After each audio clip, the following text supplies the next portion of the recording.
Hey guys, it's Kyle with Dirt Bike Channel. Thanks for tuning in again. Today we're going to do the review of the 2016 KTM 350 XCF. That's what's coming up next.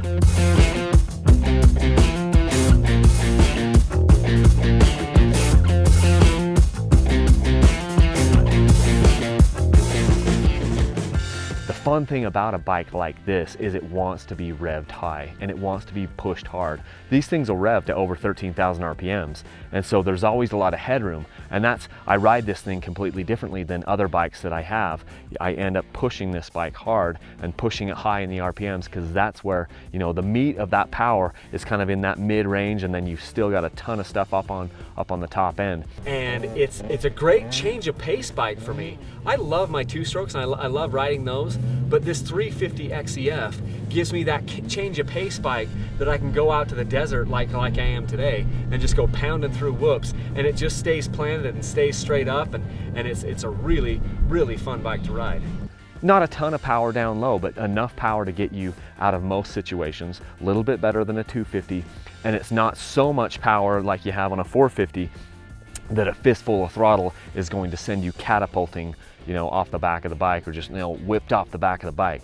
This bike doesn't wear you out like a 450 does, and it won't get you into as much trouble as a 450 dirt bike will, but it has every bit of power and every bit of horsepower that you could ever possibly need.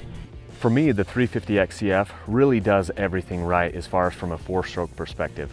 It doesn't have any characteristics that I hate, and it has a lot of characteristics that I really, really love.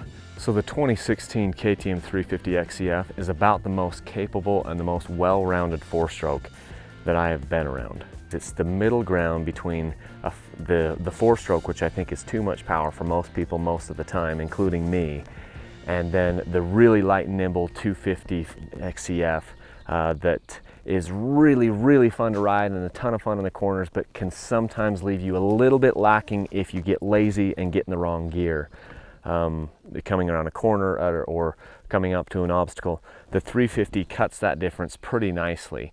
I love the frame, I love the suspension, and I love the motor. There's not so much motor there that it's ready to just put you on your butt at any second, but there's also enough torque here and enough horsepower here to get you through any obstacle. Is it as nimble as the 250? No. Is it as powerful, really, you know, real down low as the 450? No. But that's not necessarily a bad thing, and I think it splits walks that fine line pretty well, and it is my pick. It's kind of my favorite. If I was just going to have one bike, and it was definitely going to be a four-stroke, it would be hard for me to find a better bike for me, for my purposes, than the KTM 350 XCF.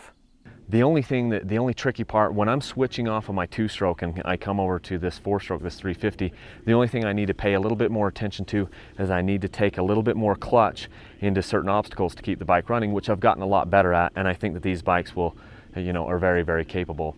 A lot of you out there might have the 350 XCFW versions, which they discontinued for the model year 2017, and those have a little bit lower first gear, and I do think possibly even a little bit heavier flywheel, which helps them to stay running a little bit better in that low, nasty stuff. But these 350 XCFs, it's a pretty tall first gear, and so you have to pay attention to make sure that you don't stall it. But I don't take this bike on the trickiest of the tricky trails. When I know I'm going to go on a really, really tricky technical trail, I'll probably just take a two-stroke 300. But the 350 is so much fun in certain areas when I get out there and the speeds are high. This bike is a 2016 model, and so it's got the WP4CS closed cartridge front forks, and a lot of people have poo-pooed on those, and I honestly don't know why. I've had four different bikes that have this suspension setup, and I really like it. I think it's fantastic for off-road riding. I think it absorbs a lot of bumps. I don't think it deflects.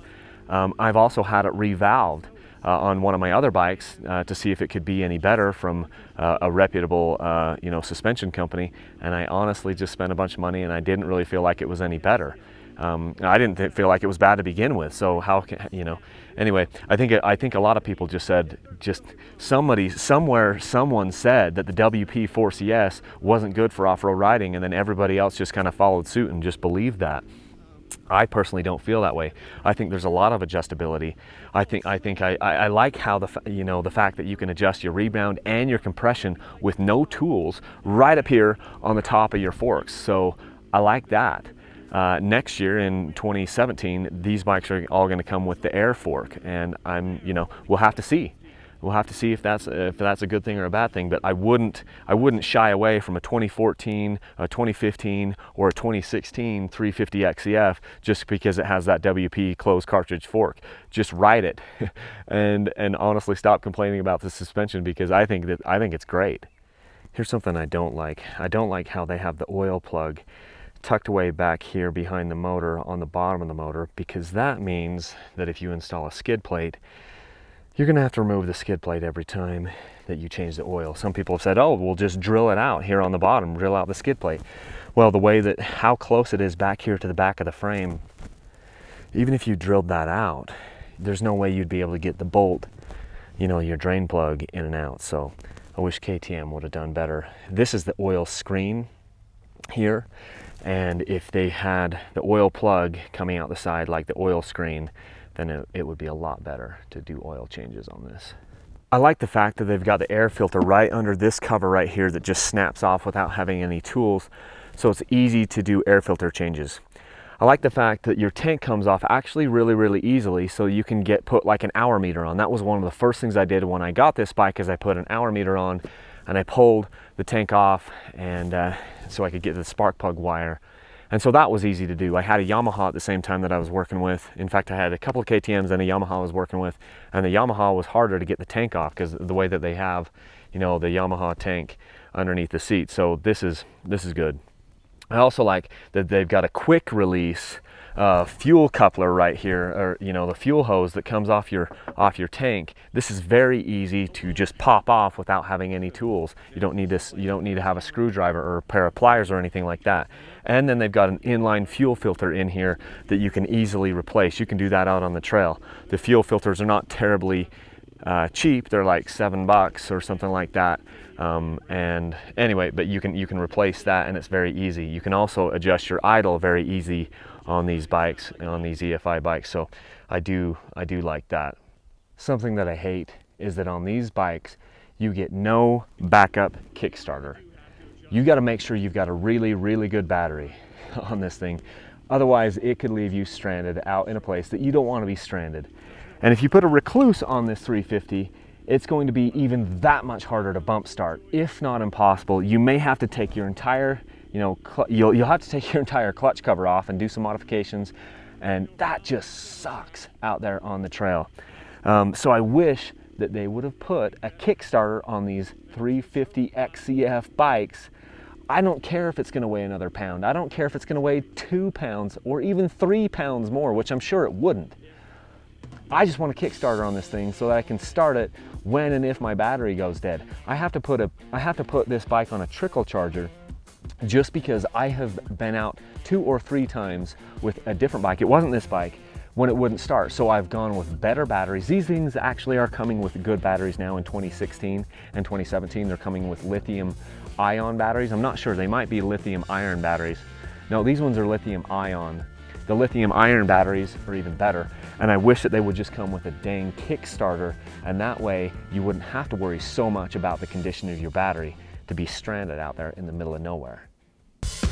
Hey guys, if you didn't already know, Patreon is the best way to support Dirt Bike Channel. We've got some really cool rewards over there, so click on the link up here that you see to become a patron. That'll take you directly to our site, and you can check everything out. You can donate as little as $1 per month, and it would really help us out. Thanks a ton, guys.